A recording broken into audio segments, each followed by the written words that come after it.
ਕਿ ਹਜ਼ਾਰਾਂ ਮੁਸਲਮਾਨਾਂ ਦੇ ਖੂਨ ਨਾਲ 2002 ਚ ਜਿਸ ਮੋਦੀ ਨੇ ਆਪਣੇ ਹੱਥ ਰੰਗੇ, ਇਸੇ ਮੋਦੀ ਨੇ ਗੁਜਰਾਤ ਸਟੇਟ ਦੇ ਵਿੱਚ ਲਗਭਗ ਅੱਧੀ ਸਦੀ ਤੋਂ ਰਹਿ ਰਹੇ 50,000 ਤੋਂ ਜ਼ਿਆਦਾ ਸਿੱਖ ਕਿਸਾਨਾਂ ਨੂੰ ਬੇਜ਼ਮੀਨੇ ਕੀਤਾ ਔਰ ਕਿਵੇਂ ਉਸ ਨੇ ਕਦੇ ਵੀ ਇਹ ਕੋਈ ਮਿੰਸਿੰਗ ਆਫ ਵਰਡਸ ਨਹੀਂ ਕੀਤੀ ਜਾਂ ਉਹਨੇ ਕੋਈ ਸ਼ਬਦ ਕਦੇ ਚੱਬੇ ਨਹੀਂ ਨੇ ਕਿ ਉਹ RSS ਦੀ ਆਈਡੀਓਲੋਜੀ ਹਿੰਦੂਤਵਾ ਦਾ ਜਿਹੜਾ ਫੈਰੋਸ਼ੀਅਸ ਰੂਪ ਹੈ ਉਹ ਦਿਖਾਏਗਾ। ਔਰ ਇਸੇ ਗੱਲ ਨਹੀਂ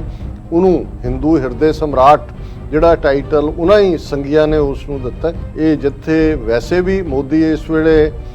ਜਿਹੜਾ ਉਹ ਕੰਟਰੋਵਰਸੀ 'ਚ ਹੈ, ਵਿਵਾਦਾਂ ਦੇ ਘੇਰੇ 'ਚ ਹੈ ਔਰ ਸਿੱਖ ਕੌਮ ਨੇ ਵੀ ਯਕੀਨੀ ਬਣਾਇਆ ਕਿ ਉਹਦੀ ਇਸ ਦੌਰੇ ਦੇ ਦੌਰਾਨ ਇਸ ਸਾਰੇ ਪਾਰਟ ਨੂੰ ਜੋ ਕਿ ਅਸਲ ਭਾਰਤ ਦਾ ਰੂਪ ਹੈ, ਇਹ ਕੋਈ ਦੁਨੀਆ ਦੀ ਸਭ ਤੋਂ ਵੱਡੀ ਜਮਹੂਰੀਅਤ ਕਹਿ ਕੇ ਜੋ ਸੌਦਾ ਵੇਚਦੇ ਨੇ ਉਹ ਨਹੀਂ ਨੇ।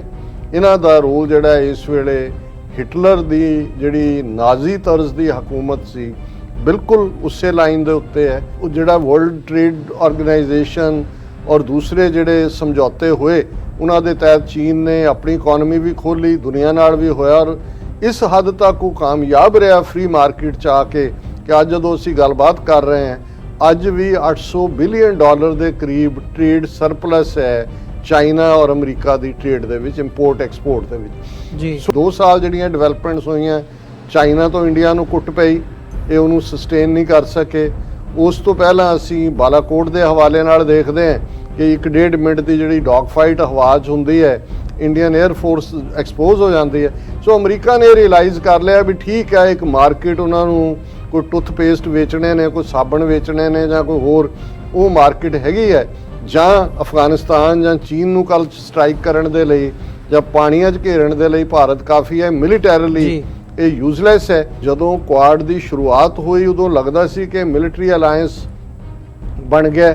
ਪਰ ਭਾਰਤ ਐਕਸਪੋਜ਼ ਹੋਇਆ ਇਸ ਵੇਲੇ ਅਦਰ ਦੈਨ ਕਿ ਉਹ ਇੱਕ ਲਾਂਚਿੰਗ ਪੈਡ ਅਮਰੀਕਾ ਦਾ ਬਣੇਗਾ। ਇਸ ਤੋਂ ਬਿਯੋਂਡ ਜਿਹੜਾ ਉਹਨਾਂ ਨੂੰ ਉਹਦੇ ਤੋਂ ਤਵੱਕੋ ਨਹੀਂ ਹੈ।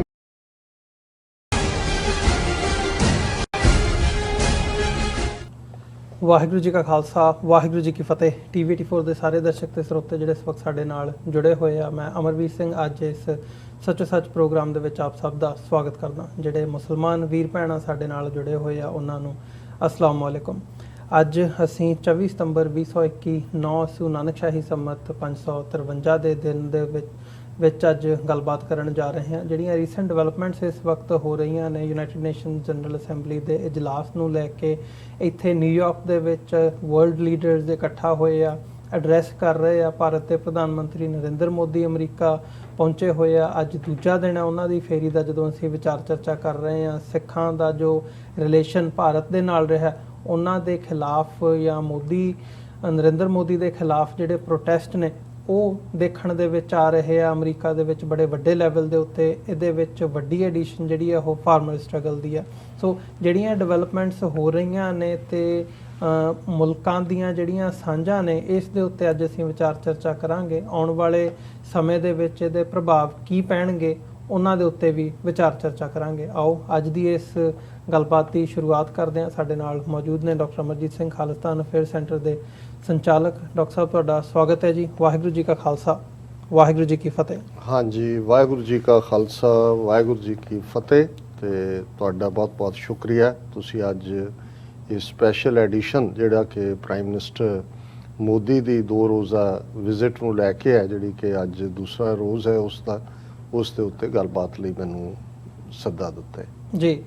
ਡਾਕਟਰ ਸਾਹਿਬ, ਨਰਿੰਦਰ ਮੋਦੀ ਦੀ ਫੇਰੀ ਦੀ ਜਦੋਂ ਅਸੀਂ ਗੱਲ ਕਰਦੇ ਹਾਂ, ਭਾਰਤ ਦੇ ਪ੍ਰਧਾਨ ਮੰਤਰੀ ਦੇ ਤੌਰ ਤੇ ਉਹ ਇੱਥੇ ਪਹੁੰਚੇ ਆ। ਉਹੀ ਨਰਿੰਦਰ ਮੋਦੀ ਨੇ ਜਦੋਂ ਅਸੀਂ ਗੁਜਰਾਤ ਦੇ ਵਿੱਚ ਜੋ ਕਤਲੇਆਮ ਮੁਸਲਮਾਨਾਂ ਦਾ ਹੋਇਆ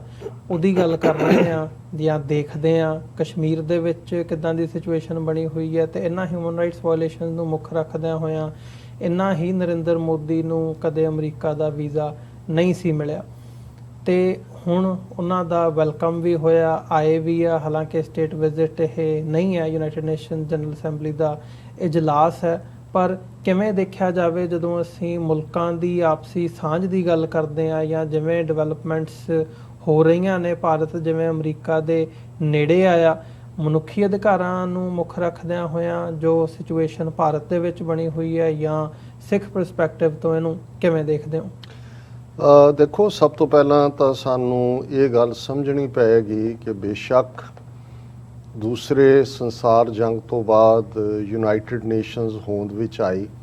ਔਰ ਇਹ 76ਵਾਂ ਸੈਸ਼ਨ ਹੈ UN ਜਨਰਲ ਅਸੈਂਬਲੀ ਦਾ, ਔਰ ਯੂਨਾਈਟਿਡ ਨੇਸ਼ਨਸ ਦਾ ਬੇਸਿਕ ਚਾਰਟਰ, ਉਸ ਤੋਂ ਬਾਅਦ ਜਨੀਵਾ ਕਨਵੈਨਸ਼ਨਸ ਦੇ ਥੱਲੇ ਦੂਸਰੇ ਪ੍ਰੋਟੋਕਾਲ, ਉਹ ਇੱਕ ਬੜੀ ਆਈਡੀਅਲ ਹਿਊਮਨ ਸੁਸਾਇਟੀ, ਤਾਂ ਕਿ ਇਹ ਸਾਡਾ ਪਲੈਨਟ, ਸਾਡੀ ਧਰਤੀ, ਇਸ ਦੇ ਉੱਤੇ ਸਾਰਿਆਂ ਦੇ ਹਰ ਕਿਸਮ ਦੇ ਹੱਕ ਮਹਿਫੂਜ਼ ਹੋਣ,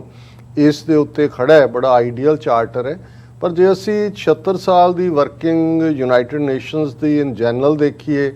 ਔਰ ਅਮਰੀਕਾ, ਕਿਉਂਕਿ ਅਮਰੀਕਾ ਇੱਕ ਵੱਡੀ ਤਾਕਤ ਸੀ ਦੂਸਰੀ ਸੰਸਾਰ ਜੰਗ ਦੇ ਵੇਲੇ, ਜਿਸ ਨੇ ਐਲਾਈਡ ਫੋਰਸਿਸ ਨੂੰ ਜਿੱਤਣ ਦੇ ਵਿੱਚ ਅਹਿਮ ਭੂਮਿਕਾ ਨਿਭਾਈ, ਔਰ ਜ਼ਾਹਰ ਹੈ ਕਿ ਉਸ ਤੋਂ ਬਾਅਦ ਬ੍ਰਿਟਿਸ਼ ਇੰਪੀਰੀਅਲਿਜ਼ਮ ਜਿਹੜਾ ਹੈ ਉਸ ਦਾ ਸੂਰਜ ਅਸਤ ਹੋਣਾ ਸ਼ੁਰੂ ਹੋਇਆ, ਔਰ ਅਮਰੀਕਾ ਉਸ ਹੋਰਾਈਜ਼ਨ ਦੇ ਉੱਤੇ ਔਰ ਸੋਵੀਅਤ ਯੂਨੀਅਨ ਇੱਕ ਪਾਵਰ ਦੇ ਤੌਰ ਤੇ ਉੱਭਰੇ। ਔਰ ਫਿਰ ਅਸੀਂ ਉਸ ਦੌਰ ਤੋਂ ਲੈ ਕੇ 1991 ਤੱਕ, ਜਦੋਂ ਕਿ ਸੋਵੀਅਤ ਯੂਨੀਅਨ 15 ਹਿੱਸਿਆਂ ਦੇ ਵਿੱਚ ਟੁੱਟਦਾ ਹੈ, ਇਹ ਲਗਭਗ 45 ਸਾਲ ਦਾ ਦੌਰ ਕੋਲਡ ਵਾਰ ਈਰਾ ਹੈ, ਜਿਸ ਦੇ ਵਿੱਚ ਦੋਨੋਂ ਧਿਰਾਂ ਨੇ ਫਿਰ ਦੁਨੀਆ ਦੇ ਵਿੱਚ ਆਪਣੇ ਆਪਣੇ ਕਲੱਬ ਬਣਾਏ, ਆਪਣੇ ਆਪਣੇ ਗਰੁੱਪ ਬਣਾਏ। ਔਰ ਇਸ ਕੰਟੈਕਸਟ ਤੁਸੀਂ ਹਿਊਮਨ ਰਾਈਟਸ ਦੀ ਗੱਲ ਕੀਤੀ ਕਿ ਹਜ਼ਾਰਾਂ ਮੁਸਲਮਾਨਾਂ ਦੇ ਖੂਨ ਨਾਲ 2002 ਚ ਜਿਸ ਮੋਦੀ ਨੇ ਆਪਣੇ ਹੱਥ ਰੰਗੇ, ਇਸੇ ਮੋਦੀ ਨੇ ਗੁਜਰਾਤ ਸਟੇਟ ਦੇ ਵਿੱਚ ਲਗਭਗ ਅੱਧੀ ਸਦੀ ਤੋਂ ਰਹਿ ਰਹੇ 50,000 ਤੋਂ ਜ਼ਿਆਦਾ ਸਿੱਖ ਕਿਸਾਨਾਂ ਨੂੰ ਬੇਜ਼ਮੀਨੇ ਕੀਤਾ, ਔਰ ਉਹਨਾਂ ਦੇ ਖਿਲਾਫ ਜੇ ਕੇਸ ਉਹਨਾਂ ਨੇ ਗੁਜਰਾਤ ਹਾਈ ਕੋਰਟ 'ਚ ਜਿੱਤਿਆ ਵੀ, ਖਾਸ ਤੌਰ ਤੇ ਕੱਛ ਰੀਜਨ ਦੇ ਵਿੱਚ ਜਿਹੜੇ ਸਿੱਖ ਰਹਿੰਦੇ ਨੇ, ਸੁਪਰੀਮ ਕੋਰਟ ਦੇ ਵਿੱਚ ਅਪੀਲ ਪਾਈ। ਔਰ ਕਿਵੇਂ ਉਸ ਨੇ ਕਦੇ ਵੀ ਇਹ ਕੋਈ ਮਿੰਸਿੰਗ ਆਫ ਵਰਡਸ ਨਹੀਂ ਕੀਤੀ, ਜਾਂ ਉਹਨੇ ਕੋਈ ਸ਼ਬਦ ਕਦੇ ਚੱਬੇ ਨਹੀਂ ਨੇ ਕਿ ਉਹ RSS ਦੀ ਆਈਡੀਓਲੋਜੀ, ਹਿੰਦੂਤਵਾ ਦਾ ਜਿਹੜਾ ਫੈਰੋਸ਼ੀਅਸ ਰੂਪ ਹੈ ਉਹ ਦਿਖਾਏਗਾ। ਔਰ ਇਸੇ ਗੱਲ ਨਹੀਂ ਉਹਨੂੰ ਹਿੰਦੂ ਹਿਰਦੇ ਸਮਰਾਟ ਜਿਹੜਾ ਟਾਈਟਲ ਉਹਨਾਂ ਹੀ ਸੰਗੀਆਂ ਨੇ ਉਸ ਨੂੰ ਦਿੱਤਾ, ਔਰ ਉਸ ਦੇ ਉੱਤੇ 2002 ਤੋਂ ਬਾਅਦ 2014 ਤੱਕ US ਸਰਫ ਦੀ ਰਿਪੋਰਟ ਤੇ ਬੇਸਡ, ਔਰ ਅਮਰੀਕਨ ਦੀ ਜਿਹੜੀ US ਐਮਬੈਸੀ ਦਿੱਲੀ 'ਚ ਹੈ ਉਹਨਾਂ ਦੀਆਂ ਰਿਪੋਰਟਸ ਤੇ ਬੇਸਡ ਉਸ ਨੂੰ ਜਿਹੜਾ ਉਸ ਦਾ ਵੀਜ਼ਾ ਰੱਦ ਕੀਤਾ ਗਿਆ ਸੀ, ਅਮਰੀਕਾ ਨਹੀਂ ਸੀ ਆਉਣ ਦਿੱਤਾ ਗਿਆ। ਕੈਨੇਡਾ ਔਰ UK ਨੇ ਵੀ ਉਹੀ ਫੋਲੋ ਕੀਤਾ ਸੀ। 2014 'ਚ ਜਦੋਂ ਉਹ ਪ੍ਰਾਈਮ ਮਿਨਿਸਟਰ ਬਣਦਾ ਤੇ ਫਿਰ ਉਹ ਅਮਰੀਕਾ ਦੇ ਵਿੱਚ ਨਾ ਸਿਰਫ UN ਜਨਰਲ ਅਸੈਂਬਲੀ ਨੂੰ ਐਡਰੈਸ ਕਰਨ ਆਉਂਦਾ ਹੈ, ਫਿਰ 7 ਵਾਰ ਉਹ ਇਹਨਾਂ 7 ਸਾਲਾਂ ਦੇ ਵਿੱਚ ਆ ਚੁੱਕਾ ਹੈ ਸਟੇਟ ਗੈਸਟ ਦੇ ਤੌਰ ਤੇ, ਵਾਈਟ ਹਾਊਸ ਡਿਨਰ। ਔਰ ਟਰੰਪ ਈਰਾ ਦੇ ਵਿੱਚ ਤਾਂ ਅਸੀਂ ਦੇਖਦੇ ਹਾਂ ਕਿ ਉਹਨੇ ਇਸ ਹੱਦ ਤੱਕ ਅਮਰੀਕਨ ਸਿਸਟਮ ਦੇ ਵਿੱਚ ਇੰਟਰਫੇਰੈਂਸ ਕੀਤੀ ਕਿ ਅਬ ਕੀ ਬਾਰ ਟਰੰਪ ਸਰਕਾਰ ਦੇ ਨਾਅਰੇ ਲਵਾਉਣੇ। ਔਰ ਲਾਸਟ ਉਹਦੀ ਵਿਜ਼ਿਟ ਹੁਣ ਤੋਂ ਪਹਿਲਾਂ ਜਿਹੜਾ ਰੋਡੀ ਮੋਡੀ ਜਿਹੜਾ ਹਿਊਸਟਨ ਦੇ ਵਿੱਚ ਉਹਨੇ ਜਿਹੜਾ ਐਂਡੋਰਸ ਕੀਤਾ ਟਰੰਪ ਨੂੰ, ਔਰ ਫਿਰ ਟਰੰਪ ਜਿਹੜਾ ਇਨ ਰੈਸੀਪ੍ਰੋਕੇਸ਼ਨ ਜਦੋਂ ਕਿ ਕੋਵਿਡ ਦੀ ਸ਼ੁਰੂਆਤ ਹੋ ਚੁੱਕੀ ਸੀ, ਇਹ ਉੱਥੇ ਗੁਜਰਾਤ ਦੇ ਵਿੱਚ ਜਾਂਦਾ ਹੈ ਟਰੰਪ, ਔਰ ਉਹ ਮੋਦੀ ਦੀ ਪਿੱਠ ਠੋਕਦਾ। ਔਰ ਜਦੋਂ ਮੋਦੀ ਦਿੱਲੀ ਦੇ ਵਿੱਚ ਬੈਠਾ ਸੀ, ਡਿਨਰ ਦੇ ਰਿਹਾ ਸੀ ਉਹਨੂੰ, ਉਦੋਂ ਦਿੱਲੀ ਦੇ ਆਲੇ ਦੁਆਲੇ ਸੈਂਕੜਿਆਂ ਮੁਸਲਮਾਨਾਂ ਨੂੰ ਮਾਰਿਆ ਜਾ ਰਿਹਾ ਸੀ, ਉਹਨਾਂ ਦੇ ਘਰ ਮਸੀਤਾਂ ਸਾੜੀਆਂ ਜਾ ਰਹੀਆਂ ਸੀ। ਹੁਣ ਜਿਹੜੀ ਗੱਲ ਤੁਸੀਂ ਕੀਤੀ ਕਿ ਵੀ ਇਸ ਲਈ ਸਾਨੂੰ ਥੋੜਾ ਜਿਹਾ ਇਹ ਖੰਗਾਲਣਾ ਪਏਗਾ ਕਿ ਅਮਰੀਕਾ, ਕਿਉਂਕਿ ਅਸੀਂ ਗੱਲ ਜਦੋਂ ਸੁਪਰ ਪਾਵਰ ਦੀ ਕਰਦੇ ਆ, ਇਸ ਵੇਲੇ ਓਨਲੀ ਸੁਪਰ ਪਾਵਰ ਹੈ, ਭਾਵੇਂ ਸੀਰੀਅਸ ਚੈਲੰਜ ਮਿਲੀਟੈਰਲੀ ਜਾਂ ਫਾਈਨੈਂਸ਼ੀਅਲੀ ਉਹ ਚਾਈਨਾ ਤੋਂ ਹੈ, ਪਰ ਅੱਜ ਦੀ ਡੇਟ 'ਚ ਮੈਨੂੰ ਨਹੀਂ ਲੱਗਦਾ ਕਿ ਅਗਲੇ 30-40 ਸਾਲ 'ਚ ਅਮਰੀਕਾ ਦੇ ਇਸ ਸਟੇਟਸ ਨੂੰ ਕੋਈ ਜ਼ਰਬ ਆਏਗੀ। ਲੇਕਿਨ ਜੇ ਤੁਸੀਂ ਅਮਰੀਕਾ ਦਾ ਦੁਨੀਆ 'ਚ ਕਿਹਨਾਂ ਹਕੂਮਤਾਂ ਦੇ ਨਾਲ ਅਮਰੀਕਾ ਖਲੋਤਾ, ਜਿਹਨੂੰ ਅੱਜ ਫਰੈਂਡ ਆਫ ਅਮਰੀਕਾ ਕਿਹਾ, ਉਸ ਤੋਂ ਕੁਝ ਸਮੇਂ ਬਾਅਦ ਵਰਤ ਕੇ ਉਸ ਨੂੰ ਵਰਸਟ ਦਹਿਸ਼ਤਗਰਦ ਬਣਾ ਕੇ ਮਾਰਿਆ। ਸਾਡੇ ਸਾਹਮਣੇ ਉਦਾਹਰਨਾਂ ਨੇ। ਜੇ ਅਸੀਂ ਸਦਾਮ ਹੁਸੈਨ ਦੀ ਗੱਲ ਕਰੀਏ, ਇਰਾਕ 'ਚ ਮੋਸਟ ਟਰਸਟਡ ਇਹਨੂੰ ਐਲਾਈ ਕਿਹਾ ਜਾਂਦਾ ਸੀ,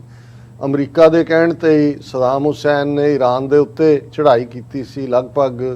8 ਸਾਲ ਤੋਂ ਜ਼ਿਆਦਾ 10 ਸਾਲ ਉਹ ਈਰਾਨ ਇਰਾਕ ਵਾਰ ਜਿਹਦੇ 'ਚ ਲੱਖਾਂ ਲੋਕ ਮਾਰੇ ਗਏ,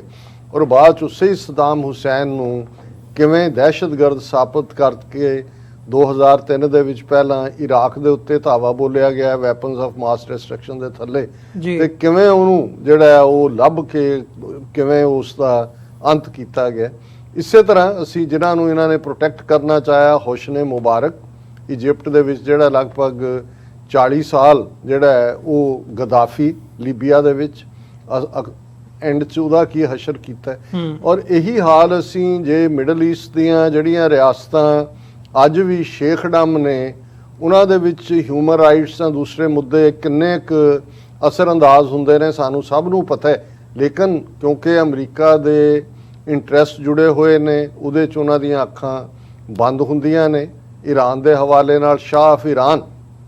ਮੋਸਟ ਟਰਸਟਡ ਐਲਾਈ, ਇੱਕ ਸਟੇਜ ਐਸੀ ਆਈ ਜਦੋਂ ਕਿ ਆਇਤੁੱਲਾ ਖਮੀਨੀ ਉੱਥੇ ਪਹੁੰਚ ਜਾਂਦਾ, ਜਿਹਨੂੰ ਇਰਾਨੀਅਨ ਰੈਵੋਲੂਸ਼ਨ ਕਿਹਾ ਜਾਂਦਾ 1979 'ਚ,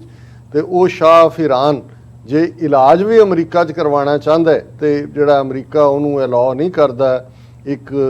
ਅੰਗਰੇਜ਼ ਨਾਂ ਦੇ ਥੱਲੇ ਉਹਦੀ ਟ੍ਰੀਟਮੈਂਟ ਸ਼ੁਰੂ ਹੁੰਦੀ ਹੈ, ਪਰ ਫਿਰ ਪਤਾ ਲੱਗ ਜਾਂਦਾ ਉਹਨੂੰ ਉੱਥੋਂ ਸ਼ਿਫਟ ਕਰ ਦਿੱਤਾ ਜਾਂਦਾ ਹੈ, ਤੇ ਉਹ ਜਿਹੜਾ ਇੱਕ ਬੜੀ ਨਾਮੋਸ਼ੀ ਔਰ ਜ਼ਲਾਲਤ ਦੀ ਹਾਲਤ ਦੇ ਵਿੱਚ ਉਸ ਦਾ ਐਂਡ ਜਾ ਕੇ ਇਜਿਪਟ ਦੇ ਵਿੱਚ ਹੁੰਦਾ। ਸੋ ਇਹ ਇੱਕ ਪੁਰਾਣੀ ਕਹਾਣੀ ਹੈ। ਸੋ ਅਸੀਂ ਸਮਝਦੇ ਹਾਂ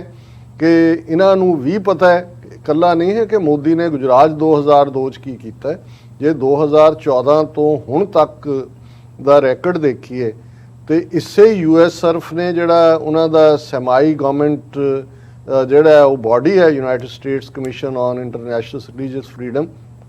ਉਹਨਾਂ ਨੇ ਆਪਣੀ ਲੇਟੈਸਟ ਰਿਪੋਰਟ ਦੇ ਵਿੱਚ ਇੰਡੀਆ ਨੂੰ ਕੰਟਰੀ ਆਫ ਕੰਸਰਨ ਦੇ ਲਈ ਰਿਕਮੈਂਡ ਕੀਤਾ ਹੈ। ਹਾਲਾਂਕਿ ਹੋਏਗਾ ਨਹੀਂ ਐਵੇਂ, ਕਿਉਂਕਿ ਬਹੁਤ ਸਾਰੀਆਂ ਪਾਲਿਸੀ ਜਿਹੜੀ ਅਸੀਂ ਗੱਲ ਕਰਾਂਗੇ ਕਿ ਕਿਵੇਂ ਅਮਰੀਕਾ ਦੀ ਟਿਲਟ ਟੁਵਰਡਸ ਇੰਡੀਆ ਹੋਈ, ਅੱਜ ਜਿਹਨੂੰ ਸਟ੍ਰੈਟੇਜਿਕ ਪਾਰਟਨਰ ਕਿਹਾ ਜਾਂਦਾ ਹੈ, ਕਿਸ ਹੱਦ ਤੱਕ ਉਹਨਾਂ ਨੇ ਆਪਣੀਆਂ ਅੱਖਾਂ ਬੰਦ ਕੀਤੀਆਂ ਹੋਈਆਂ ਨੇ। ਔਰ ਇਸ ਸਾਰੇ ਪੀਰੀਅਡ 'ਚ ਕੱਲਾ ਫਾਰਮਰ ਐਜੀਟੇਸ਼ਨ ਜਾਂ ਕਸ਼ਮੀਰ ਦਾ ਮੁੱਦਾ, ਕਿਵੇਂ ਕਸ਼ਮੀਰ ਦੀ ਆਇਨੀ ਜਿਹੜੀ ਆ ਹਾਲਤ ਉਸ ਨੂੰ ਖਤਮ ਕਰ ਦਿੱਤਾ ਗਿਆ ਹੈ, ਉਹਦਾ ਸੂਬੇ ਦੇ ਤੌਰ ਤੇ ਵਜੂਦ ਮਿਟਾ ਦਿੱਤਾ ਗਿਆ, ਔਰ ਕਿਵੇਂ ਅਮਰੀਕਨ ਐਡਮਿਨਿਸਟ੍ਰੇਸ਼ਨ ਨੇ ਸਿਰਫ ਅੱਖਾਂ ਬੰਦ ਹੀ ਨਹੀਂ ਕੀਤੀਆਂ, ਮੋਦੀ ਦੀ ਪਿੱਠ ਠੋਕੀ ਚਲੇ ਗਏ, ਕਿਉਂਕਿ ਉੱਥੇ ਹੋਰ ਇੰਟਰਸਟ ਆ ਜਾਂਦੇ ਨੇ। ਸੋ ਅਸੀਂ ਗੱਲਬਾਤ ਕਰਾਂਗੇ ਕਿ ਮੋਦੀ ਦੀ ਬੇਸ਼ੱਕ ਇਸ ਵਿਜ਼ਿਟ ਵੇਲੇ ਕੋਈ ਉਹਨੂੰ ਜਿਵੇਂ ਤੁਸੀਂ ਕਿਹਾ ਵੀ ਕੋਈ ਸਟੇਟ ਵਿਜ਼ਿਟ ਨਹੀਂ ਹੈ, ਕੋਈ ਰੋਜ਼ਿੰਗ ਵੈਲਕਮ ਵੀ ਨਹੀਂ ਹੈ, ਔਰ ਇਸ ਵੇਲੇ ਮੋਦੀ ਵਿਵਾਦਾਂ ਦੇ ਵਿੱਚ ਅੱਗੇ ਨਾਲੋਂ ਵੀ ਬਹੁਤ ਜ਼ਿਆਦਾ ਘਿਰਿਆ ਹੋਇਆ ਹੈ। ਵਿਦਨ ਇੰਡੀਆ ਵੀ ਉਹਦੀ ਫੂਕ ਨਿਕਲੀ ਹੋਈ ਹੈ, ਕਿਉਂਕਿ ਹਰ ਫਰੰਟ ਦੇ ਉੱਤੇ ਕੋਵਿਡ-19 ਦੇ ਚੱਲਦੇ ਆ ਜੇ ਇੰਡੀਪੈਂਡੈਂਟ ਤੁਸੀਂ ਡੇਟਾ ਦੇਖੋ ਤੇ 40 ਤੋਂ 45 ਲੱਖ ਲੋਕ ਉਹਨਾਂ ਦੀ ਮੌਤ ਹੋਈ ਹੈ ਇਸ ਸਾਰੇ ਪੀਰੀਅਡ ਦੇ ਵਿੱਚ। ਲਾ ਐਂਡ ਆਰਡਰ ਵਰਸਟ ਹਾਲਤ 'ਚ ਹੈ, ਇਕੋਨਮੀ ਜਿਹੜੀ ਆ ਉਹ ਨੋਜ਼ ਡਾਈਵ ਉਹਨੇ ਲਿਆ, ਔਰ ਲੋਕਲ ਜਿਹੜਾ ਡਿਸਕੰਟੈਂਟ ਹੈ, ਸੁਸਾਇਟੀ ਪੋਲਰਾਈਜ਼ਡ ਹੈ, ਮੁੱਢਲੀਆਂ ਲੋੜਾਂ ਮਹਿੰਗਾਈ ਅਸਮਾਨਾਂ ਨੂੰ ਛੂਹ ਰਹੀ ਹੈ, ਔਰ ਅਫਗਾਨਿਸਤਾਨ 'ਚ ਉਹਦੀ ਫੋਰਨ ਪਾਲਿਸੀ ਦਾ ਕਲੈਪ, ਚੀਨ ਦੇ ਨਾਲ ਪਿਛਲੇ ਜੂਨ 2020 ਦੇ ਵਿੱਚ ਜਿਸ ਕਿਸਮ ਦਾ ਇਹਨੇ ਆਪਣਾ ਗੁੱਡਾ ਬੰਨਿਆ ਹੋਇਆ ਸੀ ਇੱਕ ਵਿਸ਼ਵ ਗੁਰੂ ਔਰ ਰੀਜਨਲ ਪਾਵਰ ਦਾ। ਸੋ ਇਸ ਵੇਲੇ ਮੋਦੀ ਲੋਐਸਟ ਐਬ ਦੇ ਉੱਤੇ ਹੈ, ਪਰ ਮੈਨੂੰ ਇਹ ਲੱਗਦਾ ਹੈ ਵੀ ਮੋਦੀ ਨੂੰ ਇਹ ਡਿਗਣ ਨਹੀਂ ਦੇਣਗੇ, ਕਿਉਂਕਿ ਇਸ ਕਿਸਮ ਦਾ ਬੰਦਾ ਜਿਹੜਾ ਵਲਨਰੇਬਲ ਹੁੰਦਾ ਹੈ ਔਰ ਜਿਹੜਾ ਇਹਨਾਂ ਨੂੰ ਲੱਗਦਾ ਕਿ ਵੀ ਇਹ ਵਰਤ ਸਕਦੇ ਨੇ ਇਸ ਨੂੰ, ਜੋ ਉਸ ਤੋਂ ਇਸ ਵੇਲੇ ਭਾਰਤ ਦਾ ਰੋਲ ਚੀਨ ਦੇ ਖਿਲਾਫ ਜਾਂ ਈਵਨ ਅਫਗਾਨਿਸਤਾਨ ਦੇ ਹਵਾਲੇ ਨਾਲ ਵੀ ਅਸੀਂ ਦੇਖਦੇ ਹਾਂ। ਜੇ ਮਿਸਟਰ ਐਂਟੋਨੀ ਫੋਰਨ ਰਿਲੇਸ਼ਨਸ ਕਮੇਟੀ ਦੇ ਸਾਹਮਣੇ ਕਹਿੰਦੇ ਨੇ ਕਿ ਫਿਊਚਰ 'ਚ ਅਫਗਾਨਿਸਤਾਨ 'ਚ ਜਿਹੜਾ ਮਿਲਟਰੀ ਬੇਸ ਲੈ ਕੇ ਸਟ੍ਰਾਈਕ ਕਰਨ ਦੇ ਲਈ ਇੰਡੀਆ ਨਾਲ ਗੱਲਬਾਤ ਚੱਲ ਰਹੀ ਹੈ, ਉਹਨਾਂ ਨੇ ਕਿਹਾ ਜੀ ਦੋਹਾ ਔਰ ਦੂਸਰੇ ਤਾਂ ਦੂਰ ਨੇ, ਇਹ ਨੇੜੇ ਨੇ, ਔਰ ਇੰਡੀਅਨ ਫੋਰਨ ਮਿਨਿਸਟਰੀ ਵੀ ਉਸ ਨੂੰ ਖੱਬੇ ਸੱਜੇ ਕਰ ਦਿੰਦੀ ਹੈ, ਡਿਨਾਈ ਨਹੀਂ ਕਰਦੀ। ਸੋ ਅਸੀਂ ਸਮਝਦੇ ਹਾਂ ਕਿ ਵੀ ਇਹ ਇਕੱਲਾ ਇਹੀ ਨਹੀਂ ਹੈ ਕਿ ਇੰਡੀਆ ਨੇ ਆਪਣੇ ਆਪ ਨੂੰ ਜਿਹੜਾ ਚੀਨ ਦੇ ਖਿਲਾਫ ਵਰਤੇ ਜਾਣ ਦੇ ਲਈ ਆਫਰ ਕੀਤਾ ਹੋਇਆ ਹੈ। ਅਫਗਾਨਿਸਤਾਨ ਦੇ ਮਾਮਲੇ ਦੇ ਵਿੱਚ ਵੀ ਉੱਥੇ ਵੀ ਉਹਨਾਂ ਦੀ ਨੀਤੀ ਕਲੈਪਸ ਹੋਈ, ਔਰ ਫਿਊਚਰ 'ਚ ਸਾਡੇ ਉਸ ਖਿੱਤੇ ਨੂੰ, ਕਿਉਂਕਿ ਜਦੋਂ ਅਸੀਂ ਇਹ ਗੱਲ ਕਰਦੇ ਹਾਂ ਅਸੀਂ ਸਿਰਫ ਡਿਸਕਸ਼ਨ ਫਾਰ ਦਾ ਸੇਕ ਆਫ ਡਿਸਕਸ਼ਨ ਨਹੀਂ ਹੈ, ਸਿੱਖ ਨੁਕਤਾ ਨਿਗਾਹ ਸਾਡੇ ਲਈ ਹਮੇਸ਼ਾ ਅਹਿਮ ਹੁੰਦਾ ਹੈ। ਅਸੀਂ ਉਸ ਸਾਊਥ ਏਸ਼ੀਆ ਦੇ ਖਿੱਤੇ 'ਚ ਤੀਸਰੀ ਧਿਰ ਹਾਂ, 1947 ਦੇ ਦੌਰ 'ਚ ਅਸੀਂ ਤੀਸਰੀ ਧਿਰ ਸੀ, ਔਰ ਜਿਹੜੀਆਂ ਡਿਵੈਲਪਮੈਂਟਸ ਅਫਗਾਨਿਸਤਾਨ ਜਾਂ China one belt one road initiative, Pakistan, Kashmir ਇਸ ਹਵਾਲੇ ਨਾਲ ਚੱਲ ਰਹੀਆਂ ਨੇ, ਉਹਨਾਂ ਦਾ ਸਿੱਧੇ ਤੌਰ ਦੇ ਉੱਤੇ ਉਹ ਸਾਡੇ ਤੇ ਅਸਰਅੰਦਾਜ਼ ਹੁੰਦੀਆਂ ਨੇ ਜੀ ਔਰ ਅਸੀਂ ਵੀ ਇਸ ਸਾਰੀ ਸਿਚੁਏਸ਼ਨ ਨੂੰ ਜਿੱਥੇ ਡਾਇਸਪੋਰਾ ਸਿੱਖ ਜਿਹੜਾ ਅੱਜ ਜਿਹੜਾ ਹੈ ਉਹ 6 ਮਿਲੀਅਨ ਦੇ ਨੇੜੇ ਤੇੜੇ ਉਹ ਪਹੁੰਚ ਚੁੱਕਾ ਹੈ, ਉਹ ਦੇਖ ਰਿਹਾ ਵੀ ਉਹਨੇ ਕਿਵੇਂ ਆਪਣਾ ਰੋਲ ਅਦਾ ਕਰਨਾ ਹੈ। ਇਸ ਲਈ ਮੋਦੀ ਦੀ ਇਹ ਵਿਜ਼ਿਟ ਜਿਹੜੀ ਹੈ ਇਹ ਜਿੱਥੇ ਵੈਸੇ ਵੀ ਮੋਦੀ ਇਸ ਵੇਲੇ ਜਿਹੜਾ ਹੈ ਉਹ ਕੰਟਰੋਵਰਸੀ 'ਚ ਹੈ, ਵਿਵਾਦਾਂ ਦੇ ਘੇਰੇ 'ਚ ਹੈ ਔਰ ਸਿੱਖ ਕੌਮ ਨੇ ਵੀ ਯਕੀਨੀ ਬਣਾਇਆ ਕਿ ਉਹਦੀ ਇਸ ਦੌਰੇ ਦੇ ਦੌਰਾਨ ਇਸ ਸਾਰੇ ਪਾਰਟ ਨੂੰ ਜੋ ਕਿ ਅਸਲ ਭਾਰਤ ਦਾ ਰੂਪ ਹੈ, ਇਹ ਕੋਈ ਦੁਨੀਆ ਦੀ ਸਭ ਤੋਂ ਵੱਡੀ ਜਮਹੂਰੀਅਤ ਕਹਿ ਕੇ ਜੋ ਸੌਦਾ ਵੇਚਦੇ ਨੇ ਉਹ ਨਹੀਂ ਨੇ। ਇਹਨਾਂ ਦਾ ਰੋਲ ਜਿਹੜਾ ਇਸ ਵੇਲੇ ਹਿਟਲਰ ਦੀ ਜਿਹੜੀ ਨਾਜ਼ੀ ਤਰਜ਼ ਦੀ ਹਕੂਮਤ ਸੀ ਬਿਲਕੁਲ ਉਸੇ ਲਾਈਨ ਦੇ ਉੱਤੇ ਹੈ ਔਰ ਅਸੀਂ ਉਸ ਨੂੰ ਪੂਰੀ ਤਰ੍ਹਾਂ ਇੱਥੇ ਐਕਸਪੋਜ਼ ਕਰਨ ਦੀ ਕੋਸ਼ਿਸ਼ ਕਰ ਰਹੇ ਹਾਂ। ਜੀ ਡਾਕਟਰ ਸਾਹਿਬ ਇੱਕ ਇਹ ਗੱਲ ਦੱਸੋ, ਜਿਵੇਂ ਹੁਣ ਅਸੀਂ ਜੇ ਪਿਛਲਾ ਸਮਾਂ ਦੇਖਦੇ ਹਾਂ, ਵਰਲਡ ਵਾਰਸ ਦਾ ਟਾਈਮ ਸੀ, ਉਹ ਤੋਂ ਬਾਅਦ ਯੂਨਾਈਟਿਡ ਨੇਸ਼ਨਸ ਦਾ ਆਪਣਾ ਇੱਕ ਰੋਲ ਸੀ, ਕੋਲਡ ਵਾਰ ਦਾ ਟਾਈਮ ਲੰਘ ਕੇ ਆਉਂਦਾ ਆ। ਹੁਣ ਜਦੋਂ ਅਸੀਂ ਇੰਟਰਨੈਸ਼ਨਲ ਸਿਨੈਰੀਓ ਦੇਖ ਰਹੇ ਹਾਂ ਤੇ ਦੋ ਫੈਕਟਰਸ ਜਿਹੜੇ ਮੇਨ ਉੱਭਰ ਕੇ ਸਾਹਮਣੇ ਆਉਂਦੇ ਆ ਉਹ ਚਾਈਨਾ ਤੇ ਅਫਗਾਨਿਸਤਾਨ, ਇਹ ਦੋ ਆਉਂਦੇ ਆ ਸਾਹਮਣੇ। ਅਮਰੀਕਾ ਵਰਲਡ ਪਾਵਰ ਹੋਣ ਦੇ ਨਾਤੇ ਕਿਵੇਂ ਇਹਦੇ ਨਾਲ ਡੀਲ ਕਰਨਾ, ਕਿਵੇਂ ਟੈਕਲ ਕਰਨਾ ਜਾਂ ਕਿਵੇਂ ਉਹਨੂੰ ਆਪਣੇ ਥੱਲੇ ਰੱਖਣਾ, ਦੁਨੀਆ ਦਾ ਸਰਪੰਚੀ ਜਿਹੜੀ ਲਈ ਹੋਈ ਹੈ ਅਮਰੀਕਾ ਨੇ ਉਹ ਕਿਵੇਂ ਬਰਕਰਾਰ ਰੱਖਣੀ ਹੈ, ਉਹਦੇ ਥੱਲੇ ਭਾਰਤ ਦੀ ਅਹਿਮ ਲੋੜ ਹੈ ਅਮਰੀਕਾ ਨੂੰ। ਇਹ ਇੱਕ ਜਿਹੜੀ ਨਵੀਂ ਡਿਵੈਲਪਮੈਂਟ ਹੈਗੀ ਆ ਪਿਛਲੇ ਕੁਝ ਸਾਲਾਂ ਦੀ, ਇਹ ਕਹੀ ਜਾ ਸਕਦੀ ਆ। ਸੋ ਜਿਹੜਾ ਫੋਕਸ ਹੈ ਉਹ ਸਾਊਥ ਏਸ਼ੀਆ ਦੀ ਸਿਆਸਤ ਬਣੀ ਹੈ। ਹੁਣ ਇਹ ਗੱਲ ਇਵੈਂਚੁਅਲੀ ਜਾ ਕੇ ਇਸ ਪਾਸੇ ਨੂੰ ਰਹੀ ਹੈ, ਜਿਵੇਂ ਇਕਨੋਮਿਕਲ ਚੇਂਜਸ ਆ ਰਹੀਆਂ ਨੇ, ਉਹ ਸੀਪੈਕ ਨੂੰ ਲੈ ਕੇ ਹੋਵੇ, ਅਫਗਾਨਿਸਤਾਨ ਦੇ ਵਿੱਚ ਤਾਲਿਬਾਨ ਅੱਗੇ ਆਉਂਦਾ ਆ, ਹੁਣ ਉਹਨਾਂ ਦਾ ਆਪਣਾ ਇੱਕ ਇੰਟਰਸਟ ਹੈ, ਉੱਥੇ ਅਮਰੀਕਾ ਦਾ ਕੀ ਰੋਲ ਹੈ। ਤੇ ਸਾਡੇ ਰੋਲ ਦੀ ਜਾਂ ਸਿੱਖ ਫੈਕਟਰ ਦੀ ਗੱਲ ਬਾਅਦ ਦੇ ਵਿੱਚ ਕਰਦੇ ਹਾਂ, ਪਰ ਸਾਊਥ ਏਸ਼ੀਅਨ ਪੋਲਿਟਿਕਸ ਦੀਆਂ ਜਿਹੜੀਆਂ ਚੇਂਜਸ ਨੇ ਉਹ ਕਿਸ ਡਾਇਰੈਕਸ਼ਨ ਵੱਲ ਜਾਣਗੀਆਂ, ਇਹ ਸਮਝਣਾ ਪਹਿਲਾਂ ਜ਼ਰੂਰੀ ਆ। ਦੇਖੋ, ਸਭ ਤੋਂ ਪਹਿਲਾਂ ਤਾਂ ਮੈਂ ਟਰੰਪ ਐਡਮਿਨਿਸਟ੍ਰੇਸ਼ਨ ਨੂੰ ਜੇ ਉਹਨਾਂ ਦੀ ਪੋਜ਼ਿਟਿਵਿਟੀ ਦੀ ਗੱਲ ਕਰਾਂ ਤੇ ਪ੍ਰੈਜ਼ੀਡੈਂਟ ਟਰੰਪ ਦਾ ਇਹ ਫੈਸਲਾ ਉਹ ਇਰਾਕ ਚੋਂ ਫੌਜ ਕੱਢਣਾ ਹੋਏ, ਉਹ ਸੀਰੀਆ ਚੋਂ ਵੀ ਕੱਢਣਾ ਚਾਹੁੰਦਾ ਸੀ ਜਿਹਦੇ 'ਚ ਉਹ ਸਫਲ ਨਹੀਂ ਹੋਇਆ, ਵਿਰੋਧਤਾ ਹੋਈ ਔਰ ਹੁਣ ਬਾਈਡਨ ਨੇ ਜਿਹੜੀ ਪੋਜ਼ਿਟਿਵ ਐਲਾਨ ਵਾਲੀ ਗੱਲ ਕੀਤੀ ਹੈ, ਸੀਰੀਆ ਚੋਂ ਵੀ ਅਮਰੀਕਨ ਫੌਜ ਕੱਢਣ ਦੀ ਲਾਈਨ ਹੈ ਔਰ ਅਫਗਾਨਿਸਤਾਨ 'ਚ ਜਿਹੜੀ ਹੁਣ 20 ਸਾਲ ਹੋ ਗਏ ਨੇ, ਪਰ ਜਦੋਂ ਟਰੰਪ ਨੇ ਲਗਭਗ 2-2.5 ਸਾਲ ਪਹਿਲਾਂ ਤਾਲਿਬਾਨ ਨੂੰ ਗੱਲਬਾਤ ਲਈ ਐਨਗੇਜ ਕੀਤਾ, ਜ਼ਲਮੇ ਖਲੀਲਜ਼ਾਦ ਜਿਹੜੇ ਯੂਨਾਈਟਿਡ ਨੇਸ਼ਨਸ 'ਚ ਵੀ ਅਮਰੀਕਾ ਦੇ ਪ੍ਰਤੀਨਿਧ ਰਹੇ ਔਰ ਉਹ ਖੁਦ ਅਫਗਾਨ ਮੂਲ ਦੇ ਨੇ, ਉਹਨਾਂ ਦੇ ਰਾਹੀਂ ਗੱਲਬਾਤ ਇਨੀਸ਼ੀਏਟ ਕੀਤੀ ਤਾਲਿਬਾਨ ਦੇ ਨਾਲ। ਤੇ ਟਰੰਪ ਇਹ ਸਮਝਦਾ ਸੀ ਕਿ ਭਾਈ ਇਹ ਸਾਡੀਆਂ ਜੰਗਾਂ ਨਹੀਂ ਨੇ, ਇਹ ਸਾਡੇ ਰੀਸੋਰਸਿਸ ਨੂੰ ਵੀ ਖਾ ਰਹੀਆਂ ਨੇ ਔਰ ਸਾਨੂੰ ਡਰੈਗ ਕਰਕੇ ਉਸ ਥਾਂ ਤੇ ਲਿਆ ਕੇ ਖੜਾ ਕੀਤਾ ਹੋਇਆ ਜਿਹਨੂੰ ਐਂਡਲੈਸ ਵਾਰਸ ਕਿਹਾ ਗਿਆ। ਤਾਂ ਅਸੀਂ ਸਮਝਦੇ ਹਾਂ ਕਿ ਬਾਈਡਨ ਐਡਮਿਨਿਸਟ੍ਰੇਸ਼ਨ ਨੇ ਵੀ ਇਹਦੇ ਬਾਵਜੂਦ ਕਿ ਵਿਦਨ ਅਮਰੀਕਾ ਬਹੁਤ ਪ੍ਰੈਸ਼ਰ ਸੀ, ਹਾਲਾਂ ਮਈ ਦੇ ਵਿੱਚ ਜਿਹੜਾ ਇਹਨਾਂ ਦੀ ਫਰਵਰੀ 2020 'ਚ ਡੀਲ ਹੁੰਦੀ ਹੈ ਅਮਰੀਕਾ ਔਰ ਤਾਲਿਬਾਨ ਦੀ, ਮਈ ਮਹੀਨੇ ਤੱਕ ਫੌਜਾਂ ਕੱਢਣੀਆਂ ਸੀ, ਉਹਨਾਂ ਨੇ ਇੱਕ ਐਕਸਟੈਂਸ਼ਨ ਮੰਗੀ ਬਾਈਡਨ ਨੇ ਕਿ 31 ਅਗਸਤ ਤੱਕ ਦਿਓ, ਫਿਰ ਚਾਹੁੰਦੇ ਸੀ ਲੇਕਿਨ ਫਿਰ ਤਾਲਿਬਾਨ ਨੇ ਦੇ ਪੁੱਟ देयर ਫੁੱਟ ਡਾਊਨ ਕਿ ਨਹੀਂ ਹੁਣ ਨਹੀਂ, ਔਰ ਉਹਨਾਂ ਨੇ ਯਕੀਨੀ ਬਣਾਇਆ ਵੀ 30 ਅਗਸਤ ਤੱਕ ਉਹਨਾਂ ਨੇ 1,25,000 ਤੋਂ ਜ਼ਿਆਦਾ ਆਪਣੀ ਫੌਜ ਵੀ ਔਰ ਵੱਡੀ ਗਿਣਤੀ ਸਿਵਲੀਅਨ ਵੀ ਜਿਨ੍ਹਾਂ ਨੇ ਇਹਨਾਂ ਦੇ ਨਾਲ ਉੱਥੇ ਕੋਆਪਰੇਟ ਕੀਤਾ ਸੀ ਉਹਨਾਂ ਨੂੰ ਉੱਥੋਂ ਕੱਢਿਆ ਸੇਫਲੀ। ਹੁਣ ਇਹ ਸਿਚੁਏਸ਼ਨ ਤਾਂ ਜੰਗਾਂ ਦੇ ਹਵਾਲੇ ਨਾਲ ਅਸੀਂ ਜੇ ਗੱਲ ਕਰੀਏ, ਦੂਸਰਾ ਪਾਰਟ ਸਾਊਥ ਏਸ਼ੀਆ ਜਾਂ ਸਾਡਾ ਖਿੱਤਾ ਇਸ ਲਈ ਅਹਿਮ ਬਣ ਗਿਆ ਕਿਉਂਕਿ ਰਾਈਜ਼ ਆਫ ਚਾਈਨਾ। ਹਾਲਾਂ ਇੱਕ ਸਟੇਜ ਤੇ ਸੈਕੰਡ ਵਰਲਡ ਵਾਰ ਤੋਂ ਬਾਅਦ ਅਸੀਂ ਦੇਖਦੇ ਹਾਂ ਕਿ ਸਭ ਤੋਂ ਮਾੜੀ ਹਾਲਤ ਦੇ ਵਿੱਚ ਚਾਈਨਾ ਸੀ। ਚਾਈਨਾ ਦਾ ਸਿਸਟਮ ਜਿਹੜੀ ਉੱਥੇ ਐਗਜ਼ਿਸਟਿੰਗ ਚਾਈਨਾ ਦੀ ਹਕੂਮਤ ਸੀ ਚਿਆਂਗ ਕਾਈ ਸ਼ੇਕ ਦੀ, ਉਸ ਦੀ ਕੋਈ ਰਿਟ ਨਹੀਂ ਸੀ, ਕਰਪਟ ਹਕੂਮਤ ਸੀ, ਵੈਸਟ ਉਹਨੂੰ ਹੀ ਰੈਕਗਨਾਈਜ਼ ਕਰਦਾ ਸੀ। ਪਰ ਉਹਦੇ 'ਚ ਅਸੀਂ ਸੈਡ ਪਾਰਟ ਦੇਖਦੇ ਹਾਂ ਕਿ ਈਵਨ ਹਾਲਾਂ ਸੈਕੰਡ ਵਰਲਡ ਵਾਰ 1939 ਸ਼ੁਰੂ ਹੁੰਦਾ ਹੈ ਪਰ 1937 ਦੇ ਵਿੱਚ ਜਾਪਾਨ ਨੇ ਚੀਨ ਦੇ ਉੱਤੇ ਚੜ੍ਹਾਈ ਕੀਤੀ, ਉਹਨਾਂ ਦੀ ਕੈਪੀਟਲ ਉਸ ਜ਼ਮਾਨੇ 'ਚ ਨੈਨਕਿੰਗ ਸੀ। ਜੋ ਕੁਝ ਜਾਪਾਨੀਆਂ ਨੇ ਉੱਥੇ ਜਾ ਕੇ ਕੀਤਾ, ਅੱਜ ਵੀ ਜਦੋਂ ਰੇਪ ਆਫ ਨੈਨਕਿੰਗ ਕਿਹਾ ਜਾਂਦਾ ਹੈ ਕਿ ਲੱਖਾਂ ਦੀ ਗਿਣਤੀ 'ਚ ਚੀਨੀਆਂ ਨੂੰ ਮਾਰਿਆ, ਔਰਤਾਂ ਬੇਪਤ ਕੀਤੀਆਂ, ਉਹਨਾਂ ਦਾ ਜਿਹੜਾ ਮਨਚੂਰੀਆ ਜਿਹੜਾ ਸੀ ਪ੍ਰੋਵਿੰਸ ਉਸ ਤੱਕ ਪਹੁੰਚੇ ਔਰ ਆਲਮੋਸਟ ਚਾਈਨਾ ਨੂੰ ਜਿਹੜਾ ਉਹ ਬਾਲਕਨਾਈਜ਼ ਕੀਤਾ ਹੋਇਆ ਸੀ। ਉਹਨਾਂ ਦਾ ਸ਼ੰਘਾਈ ਸ਼ਹਿਰ ਹੋਏ ਔਰ ਦੂਸਰਾ ਅਸੀਂ ਹਾਂਗਕਾਂਗ ਦਾ ਦੇਖਦੇ ਹਾਂ ਕਿ ਬ੍ਰਿਟਿਸ਼ ਕਾਲੋਨੀ ਸੀ 1997-98 ਤੱਕ। ਔਰ ਉਸ ਪੀਰੀਅਡ ਦੇ ਵਿੱਚ ਜਦੋਂ ਕਿ ਐਗਜ਼ਿਸਟਿੰਗ ਹਕੂਮਤ ਕਰਪਟ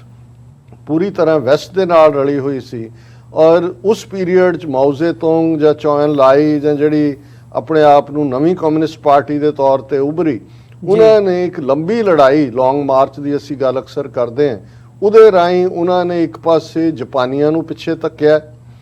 ਦੂਸਰੇ ਪਾਸੇ ਉਹਨਾਂ ਨੇ ਚਿਆਂਗ ਕਾਈ ਸ਼ੇਕ ਜਿਹੜਾ ਕਿ ਉਹਨਾਂ ਦਾ ਨੈਸ਼ਨਲ ਟ੍ਰੇਸ਼ਰ, ਔਰ ਜਿਵੇਂ ਉੱਥੋਂ ਅਸ਼ਰਫ ਗਨੀ ਹੁਣ ਨੋਟਾਂ ਦਾ ਡਾਲਰਾਂ ਦਾ ਜਹਾਜ਼ ਭਰ ਕੇ ਦੌੜਿਆ, ਇਸੇ ਤਰ੍ਹਾਂ ਚਿਆਂਗ ਕਾਈ ਸ਼ੇਕ ਜਿਹੜਾ ਉਹ ਚੀਨ ਦਾ ਖਜ਼ਾਨਾ ਔਰ ਖਾਸ ਤੌਰ ਤੇ ਉਹਨਾਂ ਦਾ ਆਰਟ ਔਰ ਦੂਸਰਾ ਕਲਚਰਲ ਖਜ਼ਾਨਾ ਲੈ ਕੇ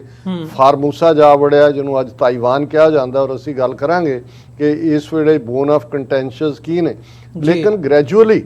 ਜਿਹੜਾ ਮਾਓ ਜ਼ੇਤੁੰਗ ਔਰ ਚਿਆਂਗ ਜਿਹੜਾ ਉਸ ਚੌ ਐਨ ਲਾਈ ਦੇ ਥੱਲੇ ਚਾਈਨਾ ਲਿਬਰੇਟ ਹੋਇਆ, ਉਹਨਾਂ ਨੇ ਫਰੋਮ ਦਾ ਸਕ੍ਰੈਚ ਆਪਣੀ ਜਰਨੀ ਸ਼ੁਰੂ ਕੀਤੀ, ਦੁਨੀਆ ਨਾਲੋਂ ਕੱਟ ਆਫ ਰਹੇ। ਔਰ ਇੱਕ ਸਟੇਜ ਆਈ ਕਿ ਜਦੋਂ ਉਹ ਆਪਣੇ ਆਪ ਦੇ ਵਿੱਚ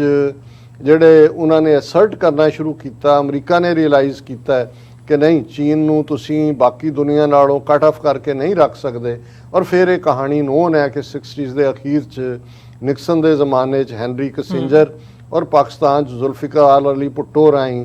ਚੀਨ ਦੇ ਨਾਲ ਰਾਬਤਾ ਹੋਇਆ। ਚੀਨ ਨੇ ਜਿਹੜੀਆਂ ਸ਼ਰਤਾਂ ਰੱਖੀਆਂ ਉਹਦੇ 'ਚ ਕੀ ਸੀ, ਇਸ ਗੱਲ ਦਾ ਧਿਆਨ ਰਿਹਾ ਕਿ ਉਦੋਂ ਤੱਕ ਪੀਪਲਜ਼ ਰਿਪਬਲਿਕ ਆਫ ਚਾਈਨਾ ਜਿਹੜਾ ਆਪਣੇ ਆਪ ਨੂੰ ਚਿਆਂਗ ਕਾਈ ਸ਼ੇਕ ਕਹਾਉਂਦਾ ਸੀ, ਉਹ ਯੂਨਾਈਟਿਡ ਜਿਹੜਾ ਨੇਸ਼ਨਸ ਦੀ ਸਿਕਿਉਰਿਟੀ ਕੌਂਸਲ ਦਾ ਮੈਂਬਰ ਸੀ। ਸੋ ਚੀਨ ਨੂੰ ਨਾ ਸਿਰਫ ਯੂਨਾਈਟਿਡ ਨੇਸ਼ਨ ਸਿਕਿਉਰਿਟੀ ਕੌਂਸਲ ਦਾ ਮੈਂਬਰ ਬਣਾਇਆ ਗਿਆ, ਪਰ ਉਹਨੂੰ ਈਵਨ ਜਿਹੜਾ ਅੱਜ ਵੀ UN ਦੇ ਜਦੋਂ 194 ਦੇਸ਼ਾਂ ਦੀ ਗੱਲ ਕਰਦੇ ਹਾਂ ਉਹਦੀ ਤਾਈਵਾਨ ਸ਼ਾਮਲ ਨਹੀਂ ਹੈ, ਉਹਨੂੰ ਮੈਂਬਰ ਦੇ ਤੌਰ ਤੇ ਵੀ ਬਾਹਰ ਕੱਢਿਆ ਗਿਆ। ਬਾਕੀ ਵੀ ਚੀਨ ਨੇ ਆਪਣੀਆਂ ਗੱਲਾਂ ਮਨਵਾਈਆਂ ਔਰ ਇਸ ਤਰੀਕੇ ਨਾਲ ਚੀਨ ਜਿਹੜਾ ਮੇਨ ਸਟ੍ਰੀਮ ਵਰਲਡ ਦੇ ਵਿੱਚ ਸ਼ਾਮਲ ਹੋਇਆ। ਹੁਣ ਅਮਰੀਕਾ ਨੂੰ ਸ਼ਾਇਦ ਇਸ ਗੱਲ ਦਾ ਉਦੋਂ ਵੀ ਅਹਿਸਾਸ ਨਹੀਂ ਹੋਏਗਾ ਕਿ ਇੱਕ ਪਾਸੇ ਤਾਂ ਚਾਈਨਾ ਨੇ ਆਪਣੀ ਕਮਿਊਨਿਸਟ ਆਈਡੀਓਲੋਜੀ ਦੇ ਥੱਲੇ ਜਿਹੜੀ ਸੈਂਟਰਲਾਈਜ਼ਡ ਇਕਨੋਮੀ ਜਾਂ ਸੈਂਟਰਲਾਈਜ਼ਡ ਪਾਵਰ ਸੀ, ਉਸ ਕਨਸੈਪਟ ਨੂੰ ਵਿਦਨ ਕੰਟਰੀ ਤਾਂ ਉਹਨਾਂ ਨੇ ਰਹਿਣ ਦਿੱਤਾ ਹੈ। ਅੱਜ ਵੀ ਪ੍ਰੈਜ਼ੀਡੈਂਟ ਸ਼ੀ ਜਿਨਪਿੰਗ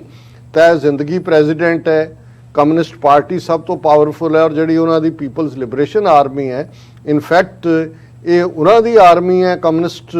ਰਜੀਮ ਦੀ, ਜਿਹੜੀ ਕਿ ਪੂਰੀ ਦੀ ਪੂਰੀ ਇਸ ਪਾਸੇ ਹੈ। ਔਰ ਗਲੋਬਲ ਟਾਈਮ ਜਿਹੜਾ ਉਹਨਾਂ ਦਾ ਅਖਬਾਰ ਹੈ, ਉਹਨਾਂ ਦਾ ਸਪੋਕਸਪਰਸਨ ਹੈ ਉਹਨਾਂ ਦੇ ਸਾਰੇ ਲਿਹਾਜ਼ ਨਾਲ। ਸੋ ਵਿਦਨ ਕੰਟਰੀ ਉਹਨਾਂ ਨੇ ਉਹੀ ਸਿਸਟਮ ਰੱਖਿਆ ਜੋ ਸੈਂਟਰਲਾਈਜ਼ ਸੀ, ਪਰ ਇਕਨੋਮੀ ਦੇ ਮਾਮਲੇ 'ਚ ਉਹ ਇੰਨੇ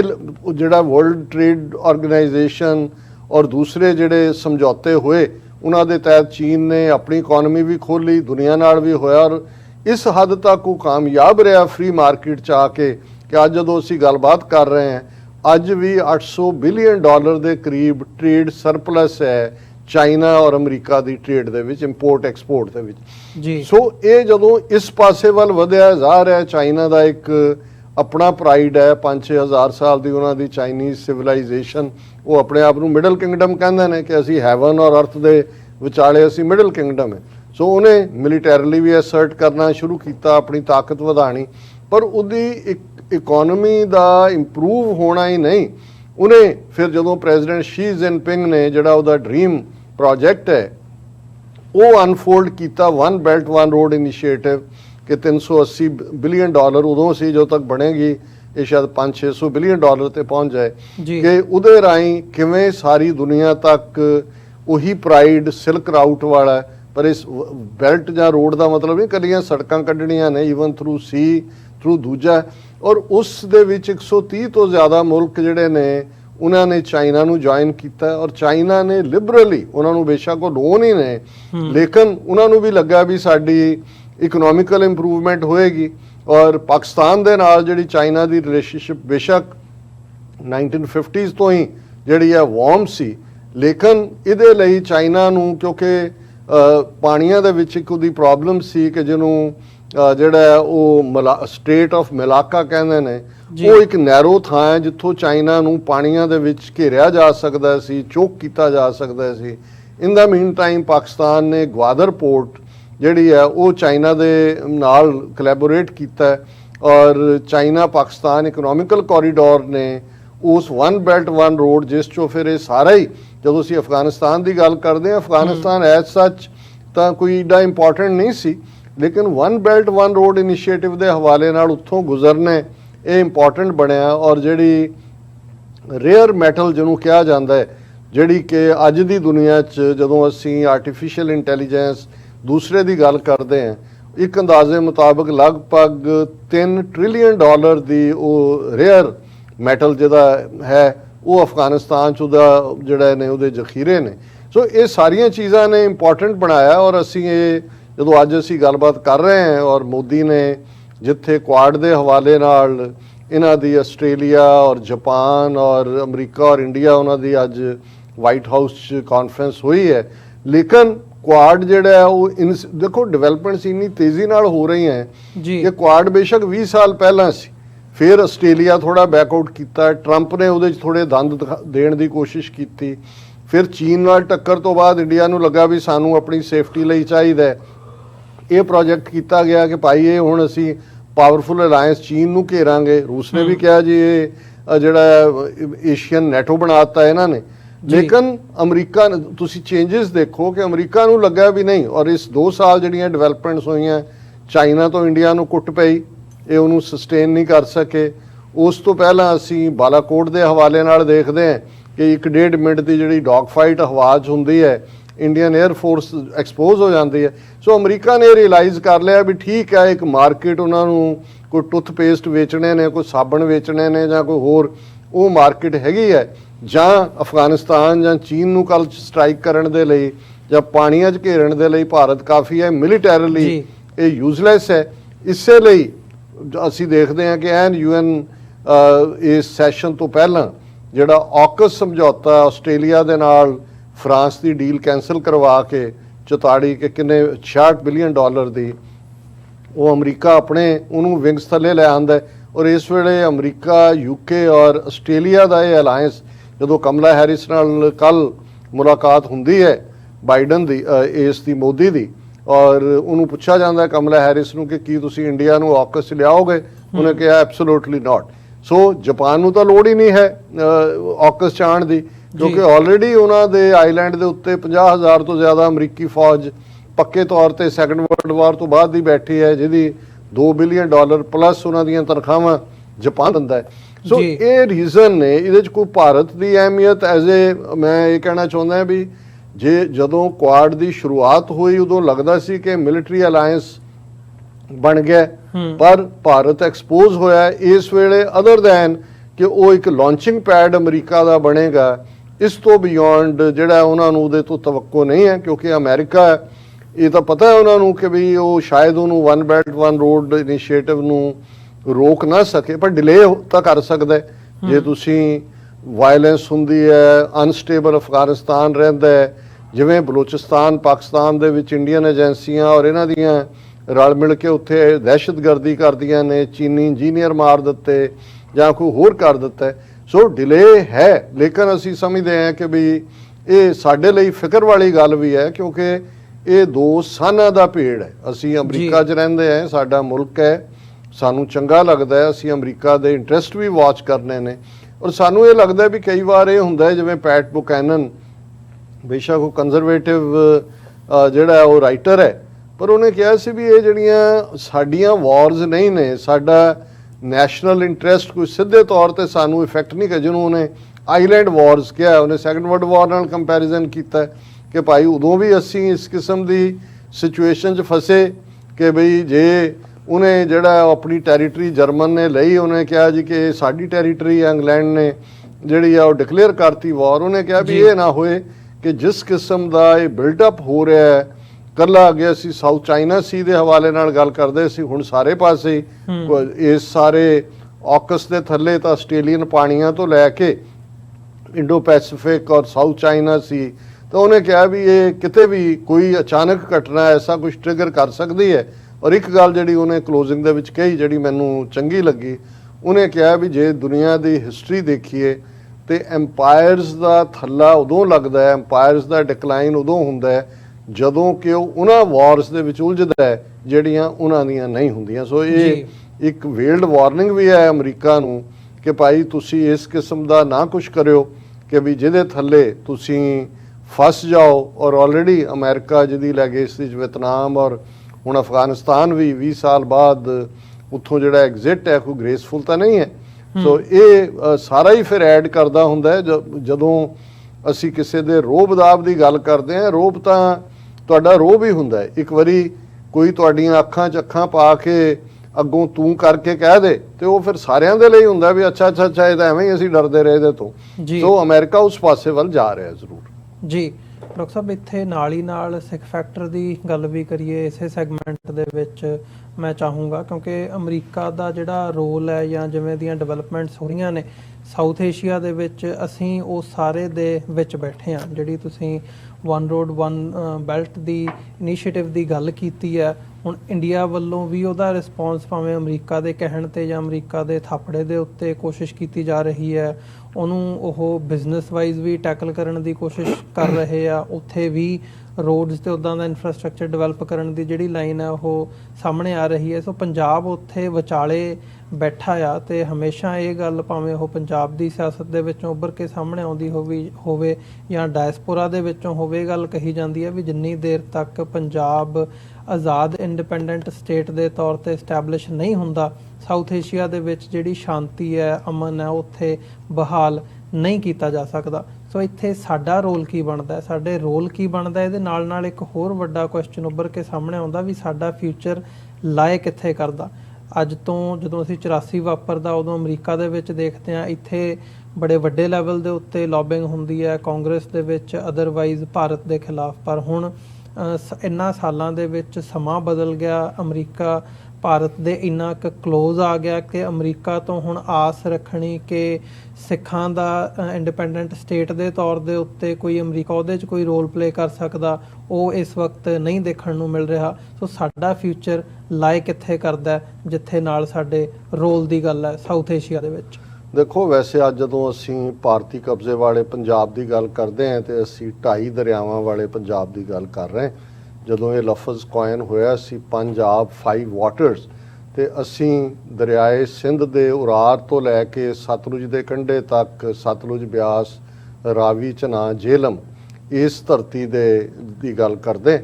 ਔਰ ਜੇ ਅੱਜ ਤਾਂ ਅਸੀਂ ਗਲੋਬਲ ਕੰਟੈਕਸਟ ਗੱਲ ਕਰ ਰਹੇ ਹਾਂ, ਪਰ ਜੇ ਅਸੀਂ ਸਬ ਕੰਟੀਨੈਂਟ ਦੇ ਕੰਟੈਕਸਟ ਵੀ ਗੱਲ ਕਰੀਏ ਤੇ ਹਜ਼ਾਰਾਂ ਸਾਲਾਂ ਤੋਂ ਪੰਜਾਬ ਦੀ ਧਰਤੀ ਨਾ ਸਿਰਫ ਦਰਾ ਖੈਬਰ ਪਾਰ ਤੋਂ ਆਉਣ ਵਾਲੇ ਹਮਲਾਵਰ, ਉਹ ਤੁਸੀਂ ਅਲੈਗਜ਼ੈਂਡਰ ਦੇ ਜ਼ਮਾਨੇ ਜਾਂ ਅੱਡ ਟਰਾਈਬਸ ਤੋਂ ਲੈ ਕੇ ਲੇਟੈਸਟ ਜਿਹੜਾ ਹੈ ਉਹ ਨਾਦਰ ਸ਼ਾਹ, ਅਹਿਮਦ ਸ਼ਾਹ ਅਬਦਾਲੀ, ਉਹਨਾਂ ਦੀ ਗੱਲ ਕਰੋ, ਸਿਰਫ ਅੰਗਰੇਜ਼ ਸਮੁੰਦਰ ਰਾਹੀਂ ਆਏ ਨੇ। ਤੇ ਇੱਕ ਗੱਲ ਦਾ ਧਿਆਨ ਰਹੇ ਕਿ ਪੰਜਾਬ ਨੇ ਹੀ ਫਿਊਚਰ ਡਿਸਾਈਡ ਕੀਤਾ ਕਿ ਦਿੱਲੀ ਦੇ ਤਖਤ ਤੇ ਕੌਣ ਬੈਠੇਗਾ। ਔਰ ਇਹੀ ਕਾਰਨ ਸੀ ਕਿ ਜਦੋਂ ਦਿੱਲੀ ਵਾਲੇ ਆਪਣੇ ਸੂਬੇਦਾਰ ਅੱਡ ਜਦੋਂ ਮੁਗਲਿਆ ਭਾਰਤ ਦੇ ਵੇਲੇ ਵੀ ਸੀ, ਪੰਜਾਬ ਦੇ ਵਿੱਚ ਲਾਹੌਰ ਔਰ ਸਰਹੰਦ ਜਿਹੜੇ ਪ੍ਰੋਵਿੰਸ ਸੀ ਉਹ ਆਪਣੇ ਮੋਸਟ ਟਰਸਟਡ ਸੂਬੇਦਾਰ ਲਾਉਂਦੇ ਸੀ, ਕਿਉਂਕਿ ਪੰਜਾਬ ਨੇ ਡਿਸਾਈਡ ਕਰਨਾ ਹੁੰਦਾ ਸੀ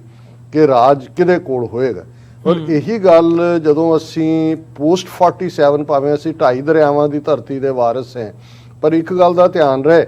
ਕਿ ਇਸ ਗੱਲ ਨੂੰ ਦਿੱਲੀ ਦੇ ਹਾਕਮਾਂ ਨੇ ਯਕੀਨੀ ਬਣਾਇਆ, ਕਿਉਂਕਿ ਜਦੋਂ ਅਸੀਂ ਇਹ 2.5 ਦਰਿਆਵਾਂ ਦੇ ਪੰਜਾਬ ਦੀ ਗੱਲ ਕਰਦੇ ਤੇ ਸਿੱਖ ਹੀ ਜਿਹੜੇ ਨੇ ਇਸ ਦੇ ਵਾਰਿਸ ਨੇ,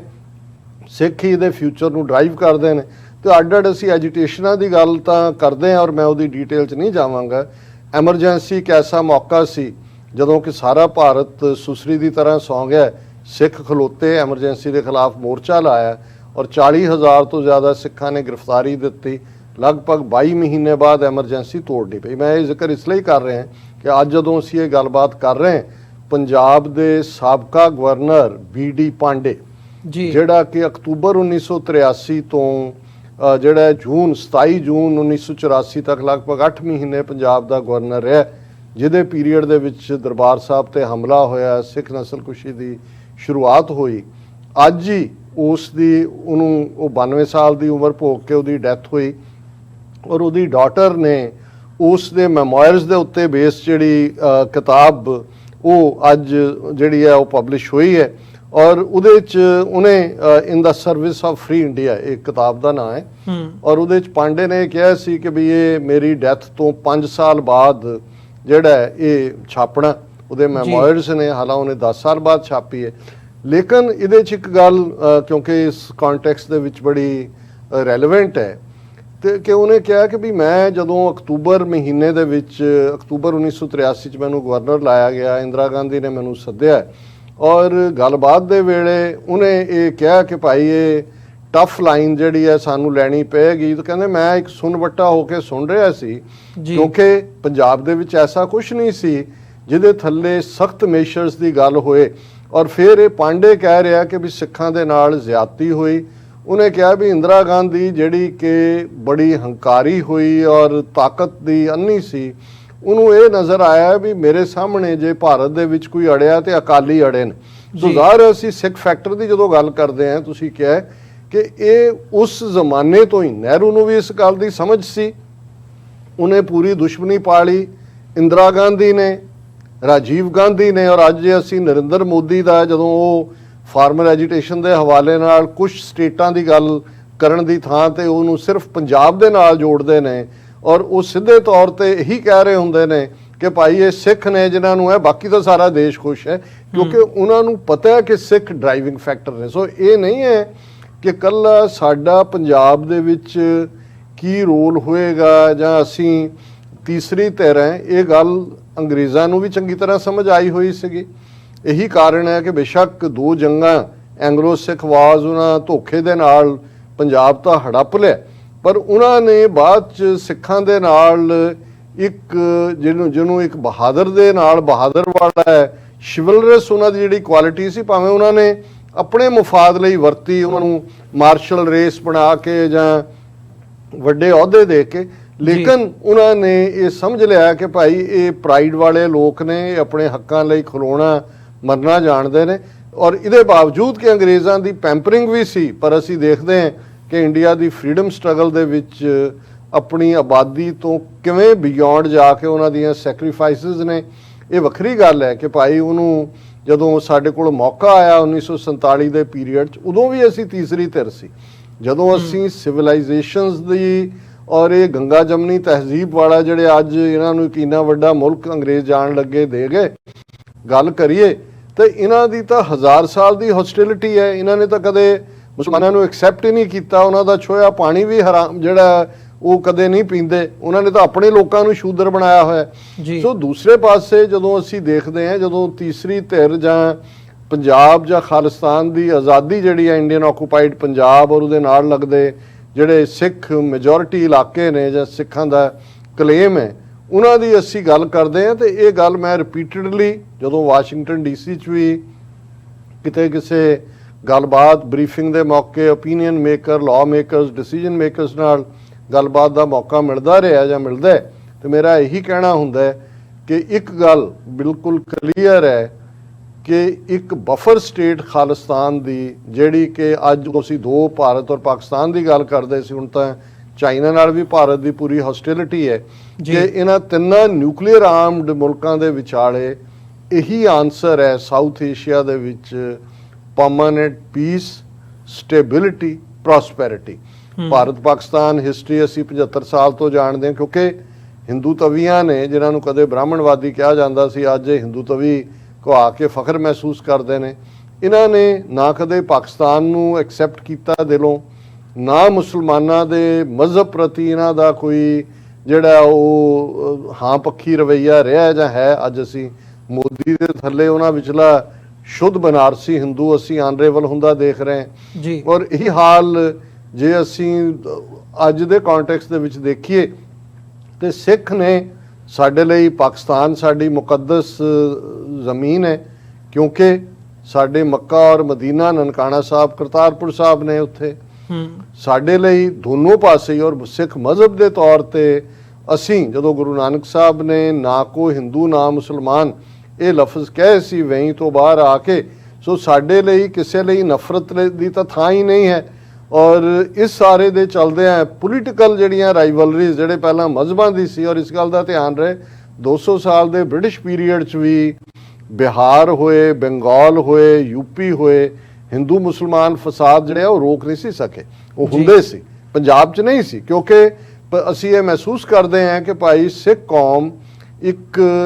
ਤੀਸਰੀ ਧਿਰ ਦੇ ਤੌਰ ਤੇ ਇਹਨਾਂ ਦੋਨਾਂ ਧਿਰਾਂ ਦੇ ਵਿਚਾਲੇ ਜਿਹੜੀ ਹੈ ਉਹ ਇੱਕ ਪੁਲ ਦਾ ਕੰਮ ਵੀ ਕਰੇਗੀ ਤੇ ਬਫਰ ਕਿਹਾ ਹੀ ਉਹਨੂੰ ਜਾਂਦਾ ਵੀ ਇਹਨਾਂ ਦੋਨਾਂ ਨੂੰ ਸੈਪਰੇਟ ਵੀ ਰੱਖੇਗੀ। ਇਸ ਤੋਂ ਬਿਨਾਂ ਔਰ ਹੁਣ with the one belt one road, Kartarpur Sahib corridor, ਇਸ ਸਾਰੇ ਦੇ ਨਾਲ ਈਵਨ ਜਿਹੜੀ ਇਕਨੋਮਿਕਲ ਵਾਇਬਿਲਿਟੀਜ਼ ਨੇ, ਜੇ ਤੁਹਾਡੀ ਮਾਰਕੀਟ ਕੱਲਾ ਉਹ ਵਨ ਬੈਲਟ ਵਨ ਰੋਡ ਸਿਰਫ ਕੋਈ ਚੀਨ ਦੇ ਗੱਡੇ ਤੇ ਨਹੀਂ ਜਾਣੇ ਹੈ, ਉਹ ਤਾਂ ਸਾਰੇ ਜਿਹੜੇ ਮੁਲਕ ਨਾਲ ਲਿੰਕ ਹੁੰਦੇ ਜਾਂਦੇ ਨੇ ਉਹਨਾਂ 'ਚ ਜਿਹੜਾ ਪ੍ਰੋਡਿਊਸ ਹੈ ਔਰ ਦੁਨੀਆ ਦੀ ਆਬਾਦੀ ਵੱਧ ਰਹੀ ਹੈ। ਪਿਛਲੇ 75 ਸਾਲਾਂ 'ਚ 3 ਗੁਣਾ ਹੋ ਗਈ, 2.5 ਬਿਲੀਅਨ ਸੀ, ਹੁਣ ਜਿਹੜਾ ਉਹ 7.5 ਬਿਲੀਅਨ ਦੇ ਨੇੜੇ ਤੇੜੇ ਹੈ। ਪੰਜਾਬ ਇੱਕ ਪੂਰੀ ਜ਼ਰਖੇਜ਼ ਜ਼ਮੀਨ ਜਿਹੜੀ ਅੱਜ ਵੀ ਅਸੀਂ 70% ਭਾਰਤ ਨੂੰ ਕਣਕ ਔਰ ਚੌਲ ਦਿੰਦੇ ਹਾਂ, ਸਾਡੇ ਲਈ ਤਾਂ ਇਹ ਜਿਹੜੀ ਹੈ ਕਰਤਾਰਪੁਰ ਸਾਹਿਬ ਕੋਰੀਡੋਰ ਦੇ ਨਾਲ ਔਰ ਇਹ economical China Pakistan economical corridor ਸਾਡੀ ਰੀਚ ਤਾਂ ਬਹੁਤ ਸੌਖੀ ਹੋ ਜਾਂਦੀ ਹੈ ਕਿ ਵੀ ਤੁਸੀਂ ਉਸ ਸਾਰੇ ਰਾਹੀਂ ਸੈਂਟਰਲ ਏਸ਼ੀਆ, ਯੂਰਪ ਤੱਕ ਜਿਹੜਾ ਹੈ ਆਪਣਾ ਸਮਾਨ ਪਹੁੰਚਾ ਸਕਦੇ ਹੋ। ਔਰ ਡਾਇਸਪੋਰਾ ਸਿੱਖ ਜਿਹੜੇ 5 ਤੋਂ 6 ਮਿਲੀਅਨ ਇਸ ਵੇਲੇ ਦੁਨੀਆ 'ਚ ਨੇ, ਉਹ ਇੱਕ ਇਕਨੋਮਿਕਲੀ ਖੁਸ਼ਹਾਲ ਲੋਕ ਨੇ। ਉਹਨਾਂ ਦੀ ਇਨਵੈਸਟਮੈਂਟ ਉੱਥੇ ਵਾਪਸ ਔਰ ਦੁਨੀਆ ਦੇ ਵਿੱਚ ਜਿਹੜਾ ਖਾਲਿਸਤਾਨ ਦੀ ਗੱਲ ਨੂੰ ਜਦੋਂ ਅੱਜ ਇੱਕ ਪੋਸੀਬਿਲਿਟੀ ਦੇ ਤੌਰ ਤੇ ਜਿਹੜੇ ਗੰਭੀਰ ਚਿੰਤਕ ਨੇ ਉਹ ਦੇਖ ਰਹੇ ਨੇ ਤੇ ਉਹਨਾਂ ਨੂੰ ਨਜ਼ਰ ਆ ਰਿਹਾ ਕਿ ਸਿੱਖ ਕੌਮ ਦੇ ਵਿੱਚ ਨੇਸ਼ਨ ਹੁੱਡ ਵਾਲੇ ਜਾਂ ਨੇਸ਼ਨ ਵਾਲੇ ਸਾਰੇ ਕਰੈਕਟਰਿਸਟਿਕ ਮੌਜੂਦ ਨੇ। ਜ਼ਮੀਨ ਜ਼ਰੂਰ ਅਸੀਂ 47 ਦਾ ਮੌਕਾ ਗਵਾਇਆ ਔਰ ਆਪਣੀ ਨਹੀਂ ਲੈ ਸਕੇ, ਪਰ ਹੁਣ ਅਸੀਂ ਉਸ ਸਟਰਗਲ ਨੂੰ ਜੂਨ 1984 ਤੋਂ ਬਾਅਦ ਤਾਂ ਸਿੱਖ ਕੌਮ ਨੇ ਕਲੀਅਰਲੀ ਆਪਣਾ ਨਿਸ਼ਾਨਾ ਜਿਹੜਾ ਉਹ ਖਾਲਿਸਤਾਨ ਮਿੱਥਿਆ ਹੋਇਆ। ਔਰ ਮੈਨੂੰ ਇਹ ਲੱਗਦਾ ਵੀ ਇਹ ਜਿਹੜੀਆਂ ਡਿਵੈਲਪਮੈਂਟ ਸਾਡੇ ਖਿੱਤੇ 'ਚ ਹੋ ਰਹੀਆਂ ਨੇ, ਇਹ ਸਾਡੀ ਖਾਲਿਸਤਾਨ ਦੀ ਕਹਾਣੀ ਨੂੰ ਜਿਹੜਾ ਹੈ ਉਹ ਹਕੀਕਤ ਵਿੱਚ ਬਦਲਣ ਜਾ ਰਹੀਆਂ। ਜੀ ਡਾਕਟਰ ਸਾਹਿਬ, ਬਹੁਤ ਬਹੁਤ ਧੰਨਵਾਦ, ਤੁਸੀਂ ਇਹ ਸਵਾਲਾਂ ਦੇ ਜਿਹੜੇ ਜਵਾਬ ਨੇ ਦਿੱਤੇ ਨੇ। ਵਿਊਅਰਸ, ਅਸੀਂ ਇੱਕ ਛੋਟੇ ਜਿਹੇ ਕਮਰਸ਼ੀਅਲ ਬ੍ਰੇਕ ਦੇ ਲਈ ਇੱਥੇ ਰੁਕਾਂਗੇ। ਬ੍ਰੇਕ ਤੋਂ ਬਾਅਦ ਦੁਬਾਰਾ ਗੱਲਬਾਤ ਜਿਹੜੀ ਹੈ ਇੱਥੋਂ ਹੀ ਅੱਗੇ ਤੋਰਦੇ ਹਾਂ।